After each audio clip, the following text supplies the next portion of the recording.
Today on Ag Etc., Aaron Popelka with the Kansas Livestock Association talks about fake meat and what consumers need to know about how it is labeled.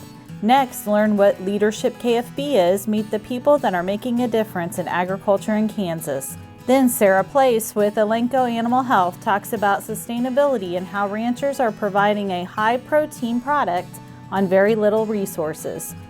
Find out who is this year's Kansas Farm Bureau Natural Resources Award winner. And a Kansas feedyard received this year's Progressive Partner Award from the Certified Angus Beef brand. Meet them all coming up on Ag Etc. Closed captioning brought to you by Ag Promo Source. Together we grow. Learn more at agpromosource.com. I had this horse. It was a good horse, except for when the wind was blowing above 30 miles an hour. Wind was blowing about 35, 40, and I saddled him up, rode him out to the end of the lane, and I thought, well, he's doing pretty good. And about 6 jumps later, I was laying on the ground and thinking, boy, my shoulders sure hurt. I kept waiting, and it didn't get better, and so I went to an orthopedic surgeon, and that showed that I had torn rotator cuff. And said, well, we'll have to do surgery. I thought, I farm and ranch by myself. This is not going to work out very well. I'd been sleeping in my recliner for about 2.5 years because it hurt too much to sleep in bed on my side. I'd heard about Kansas Regenerative Medicine Center on the radio. Gotten down there at 8 o'clock in the morning, and by 11:30 the procedure was all over. They just took some fat out of my side here and spun that down for about 45 minutes and then injected it in my shoulders, and I was on my way. It's something you don't hear about, but I thought it was worth a try, and I'm really pleased. It's really worked out well for me. For a few weeks each year, historic Lecompton turns into a living Christmas village as dozens of volunteers, thousands of ornaments, and hundreds of trees come together to transform the territorial Capitol Museum into a Christmas postcard. The spirit of Christmas engulfs the town and all who visit. Merry Christmas from historic Lecompton! Kansans have a new choice for Medicare supplement insurance plans. With Medicare supplement insurance plans from Kansas Farm Bureau, you have access to 4 levels of coverage, affordable rates, and service from an organization that served Kansans for more than 100 years. For more information on Kansas Farm Bureau Medicare supplement plans, including rates and to apply, visit kfbhealthplans.com.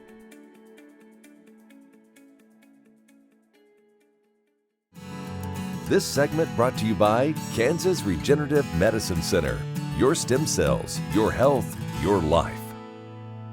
My name is Aaron Popelka. I'm Vice President of Legal and Governmental Affairs with the Kansas Livestock Association. We're here at KLA Convention, and we're going to discuss here this afternoon in some council meetings fake meat legislation in the state of Kansas. One of the things that we've seen as you see companies like Impossible Foods and Beyond Meat evolve, one of the things that we've identified, and actually through some surveys that National Cattlemen's Beef Association, our national affiliate, has done, is a lot of consumer confusion. We're looking at upwards of over 50% of people think that these contain either meat or meat products like milk, eggs, etc., when in fact they don't. And it's no question why that is when you look at a package. We took a little field trip to Dillon's next to our office, and we pulled out a package of Beyond Meat. It said Beyond Meat Beefy Crumbles, and it had a picture of a steer with a cape. And you couldn't tell by looking at the product that it was completely plant-based. Down way in the corner in camouflage, or saying it said plant-based product. And I think from the beef industry, we know we have a superior product. We know that we can compete in a level playing field. And really this is about being truthful with consumers about what the product is. One of the things I think that's really spurred us on is we've seen what's happened, in the dairy industry with lack of transparency in labeling. And then we've also seen what some of the executives in these fake meat companies have said. And I think one of the most concerning is the CEO of Impossible Foods said, "We have zero interest really in vegetarian customers. In fact, I'm not being ironic. Every time we sell a burger to a vegan or vegetarian, it's actually a complete waste in terms of our mission." that should say something about what these companies are doing. They're actively misleading consumers. And from our perspective, like I said, we know we have a better product, but we can't have people misleading consumers about what their product is. There's already been some movement in Washington, D.C. Congressman Marshall, along with a colleague from New York, introduced the Real Meat Act, and that's requiring plant-based fake meat products to be labeled as imitation if they don't contain meat products. At the state level, we have identified that there is a space that the state can play on plant-based products only.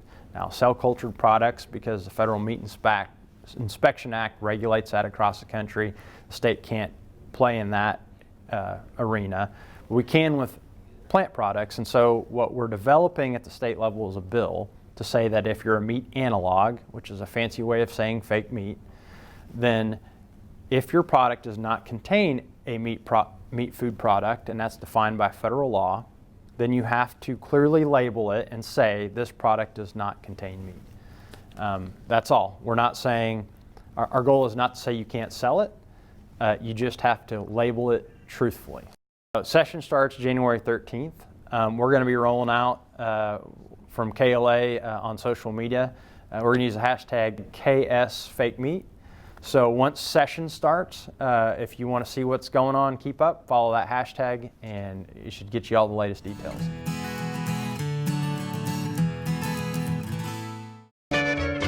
Ag Promo Source is a unique group of marketing specialists with one mission: help your ag business grow. Each affiliate has their own area of expertise, and they work together to bring you advice, products, and services. To get started, visit agpromosource.com. Ag Promo Source, together we grow.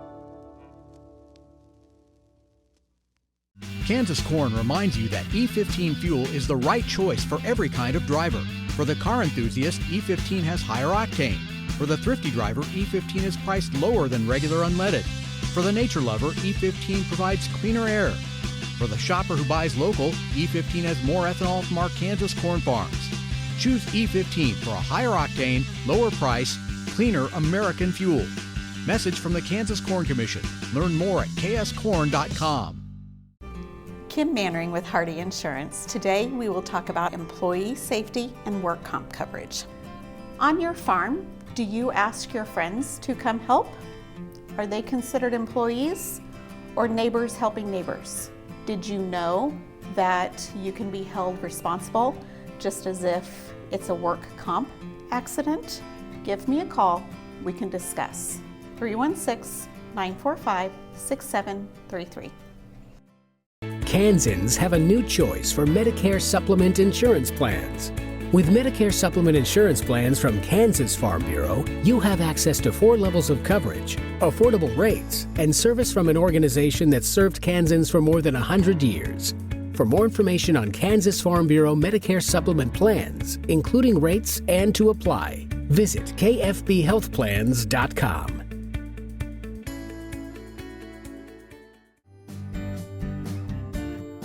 Watch Ag AM in Kansas online at agamandkansas.com.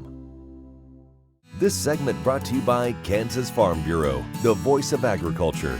To join today or for more information, go to kfb.org or find us on Facebook and Twitter.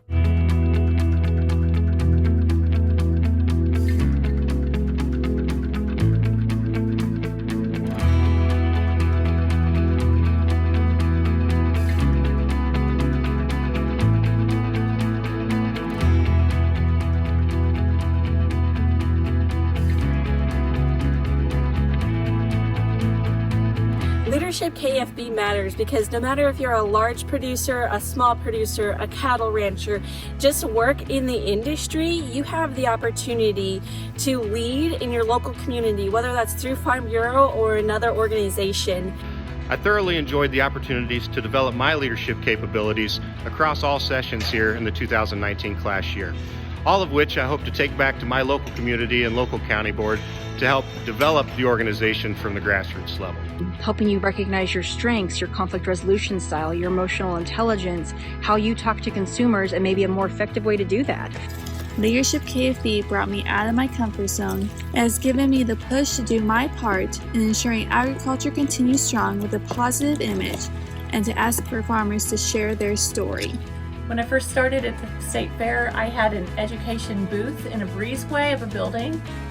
This year I had an education center that I opened up and actually almost grew out of right away. And so I've set my sights on the Bison Arena and using my skills that I've learned through Leadership Kansas Farm Bureau to educate about agriculture, busting the myths of agriculture, and all of the wealth of knowledge to young and old alike. Having recently relocated to Kansas as a new farmer, Leadership KFB helped provide the opportunity to connect with and experience production agriculture unique within our state. The diversity of people involved in agriculture in the state of Kansas is truly astounding. We get to meet, have conversations with, and truly interact with some of the greatest leaders in agriculture and in Kansas. This really gave me a different lens to view leadership on and gave me a newfound perspective on things. I know it's hard to get away from the farm and take the time to do something like this, but it is a great investment of your time to take advantage of this program. I just couldn't praise it higher or recommend it more to somebody who's really interested in getting out there and involving themselves and learning more about the state and our agricultural footprint in the nation.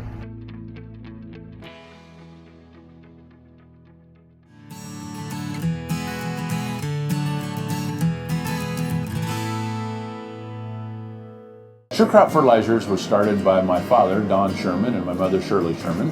Family business that started in the 80s. We predominantly focus on plant nutrients and what we can do to give growers better responses with the fertilizer dollars that they do, and what we can do to make those things work better for the grower. We're based out of Seneca, Kansas. We work with growers in their soil analysis to figure out what they need, and then we can put those in a blend that gives them the best results, and so that we can deliver that direct to their farm so that they have those nutrients where they need them, when they need them, and so that they can apply them in a manner that's very efficient to them and works well in their planting systems and what they're doing. Sure Crop Fertilizers has been around for a long time. We always say we're big enough to take care of everything you need, but we're small enough to do it quickly. You can get a hold of us at 1-800-635-4743. Our website is surecropfertilizers.com, and you can always email me at Corey@surecropfertilizers.com, and with any questions you have, we're glad to answer it and work with you.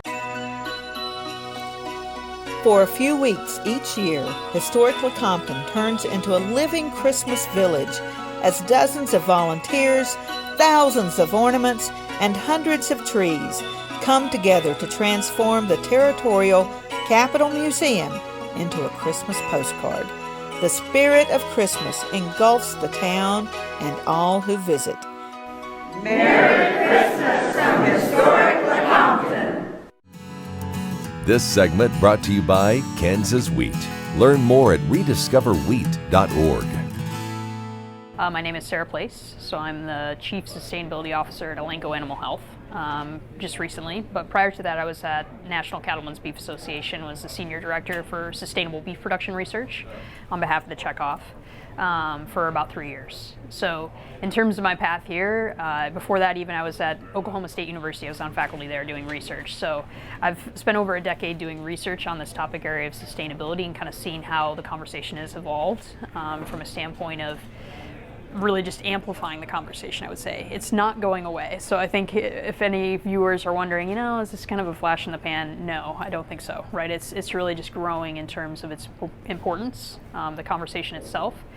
And I think some of those fundamental issues about why are really, it comes down to a lot of the environmental concerns that people have, right? So climate change is a big driver of this topic. And the other thing is just thinking about the global situation, right? We're going to have essentially 3 billion more people, or 2 billion more people in the next 30 years, right? So we'll hit somewhere between 9 and 10 billion people by the year 2050.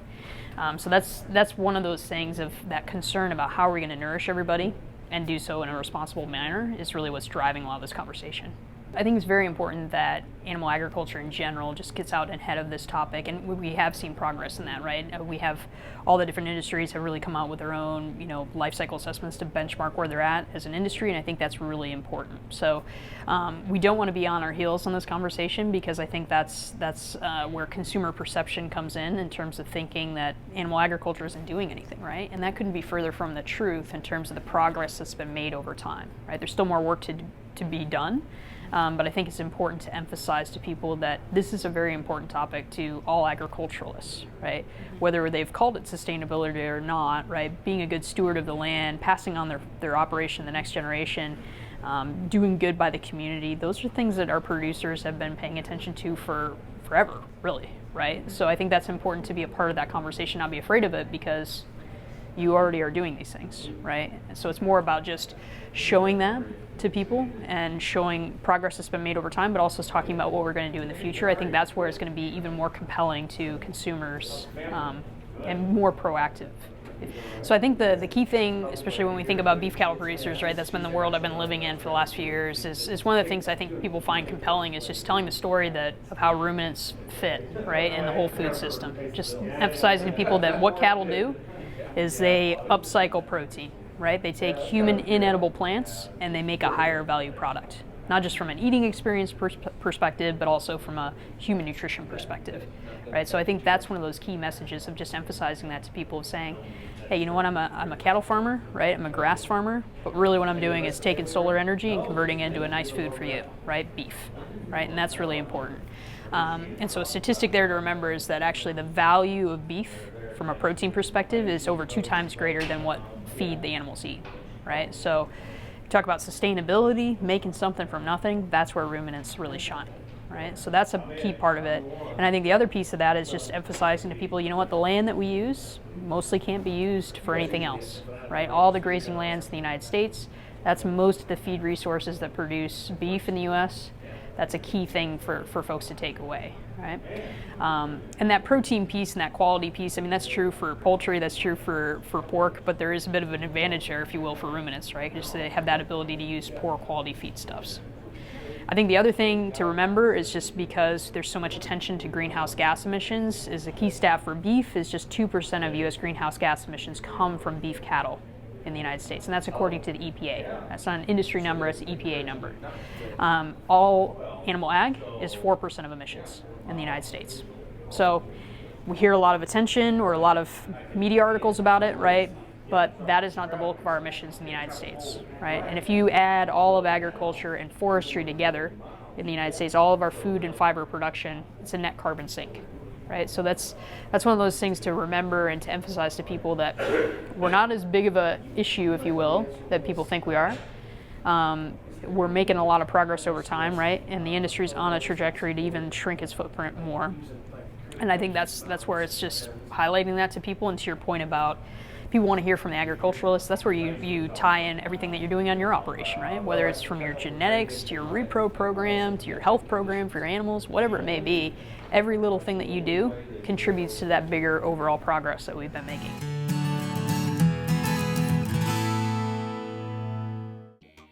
The Kansas Wheat Innovation Center in Manhattan is rediscovering ways to get improved varieties and new genetics in the hands of farmers faster. Grower-led and checkoff-funded research initiatives are bringing about positive change. This grassroots leadership provides a strong voice in Topeka and Washington, D.C. Now is the time to partner with Kansas Wheat in moving wheat forward. Kansas Wheat Commission and Kansas Association of Wheat Growers, farmers investing in their future and yours. Log on to rediscoverwheat.org. Okay, looks like it's time for our tour. Welcome to the Fort Wallace Museum.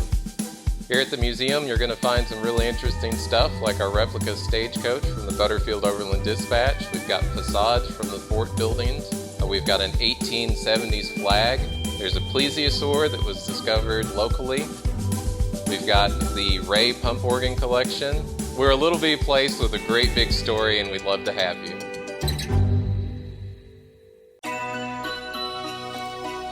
For a few weeks each year, historic Lecompton turns into a living Christmas village as dozens of volunteers, thousands of ornaments, and hundreds of trees come together to transform the territorial Capitol Museum into a Christmas postcard.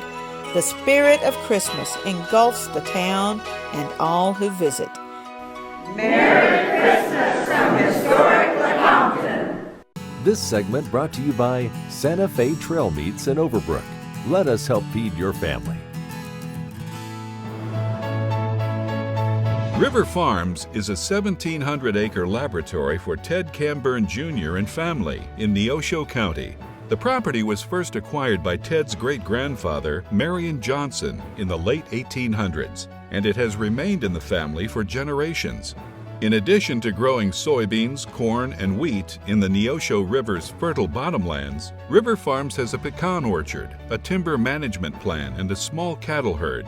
River Farms has been in the American tree farm system since the 1980s, and more than 300,000 board feet of timber have been sustainably harvested over the last 3 decades. Camburn and his family have worked to improve the 200 acres of woodlands to grow desirable hardwoods. In 2017, River Farms undertook a timber stand improvement on 40 acres to improve the soil, reduce runoff, and create the potential to harvest timber in the future. In 1992, Camburn and his daughter, Kathy Camburn Shones, planted 350 pecan trees on an 11-acre tract that had proven unsuitable for crops. The orchard now supports Pike House Pecans, which markets the nuts through family and friends and to local convenience stores. In addition to its timber and orchard operations, River Farms works closely with those farming its 1,000 cultivated acres to ensure the ground remains productive for future generations. Practices include no-till, crop rotation, and the use of riparian forest buffers to filter runoff and preserve the ponds, streams, and river. River Farms Pasture supports 40 head of cattle and is currently engaged in a brush management program to improve 20 acres of pasture. In addition, the operation maintains 20 acres of former CRP ground in native grass to grow hay and provide food and cover for quail. It also recently ceded an additional 10 acres to native grass and forbs adjacent to the Neosho River to increase food and habitat along the river. In 1983, River Farms Inc. was established to allow the property to be passed on to family members. Ted Camburn and his daughter say they are simply stewards of the property who enjoy the fruits it provides, like hunting and fishing opportunities. To utilize the land efficiently, you need to put something back, he says.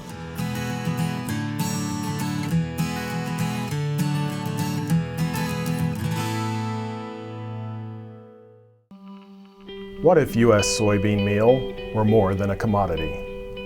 If seed companies and the soybean checkoff built a better variety?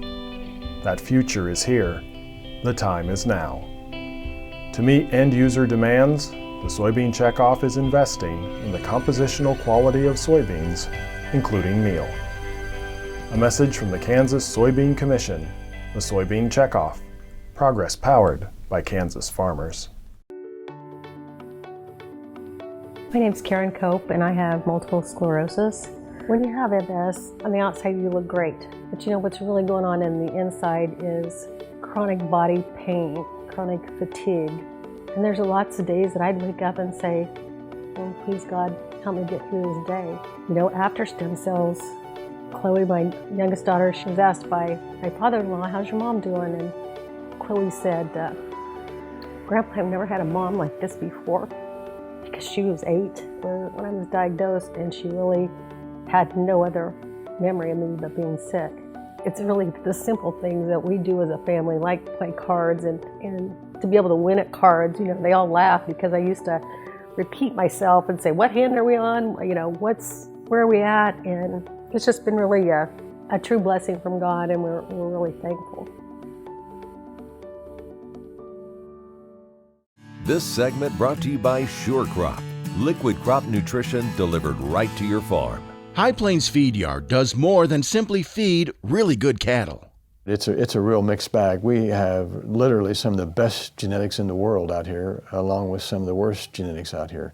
We enjoy feeding the better cattle, of course, because they're easy to market. They eat a lot of feed, and they're just fun. They're just fun to feed. Now we have the poorer genetics, the higher risk type cattle, so to speak, that we use for our research. The yard is home to the High Plains Education and Research Center, which opened in 2017.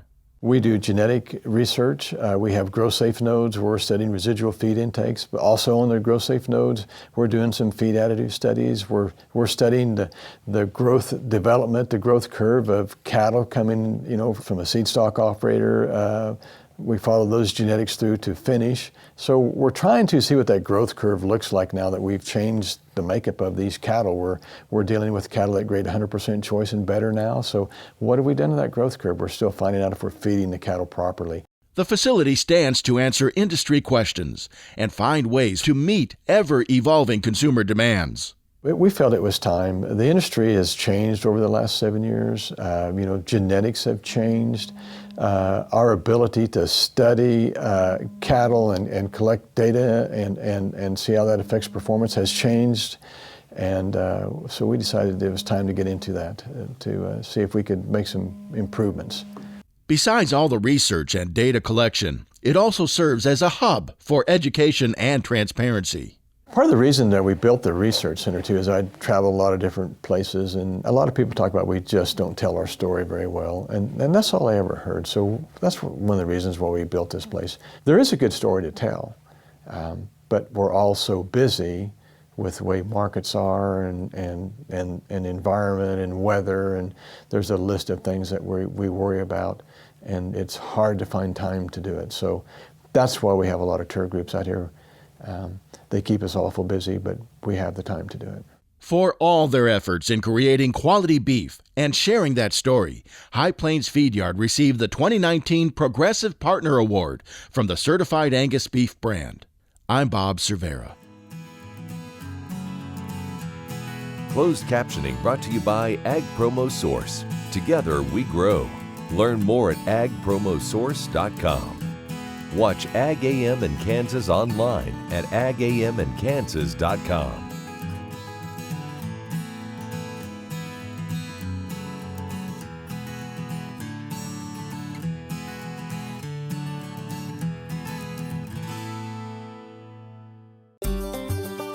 Welcome to the Western Kansas Wildlife Travel Center, right here in my hometown of Oakley, Kansas. We're the front door of Western Kansas, located on 3 main highways, I-70, US 83, and US 40. And all those roads lead to history, beautiful scenery, and adventure, no matter which direction you go. We now have an IHOP. That brand that you've trusted up and down the road in all your travels is staffed with local folks, real people just like you and me, and we're waiting on you to join us. So for fun, adventure, fuel up, fuel your body, and let's have some fun.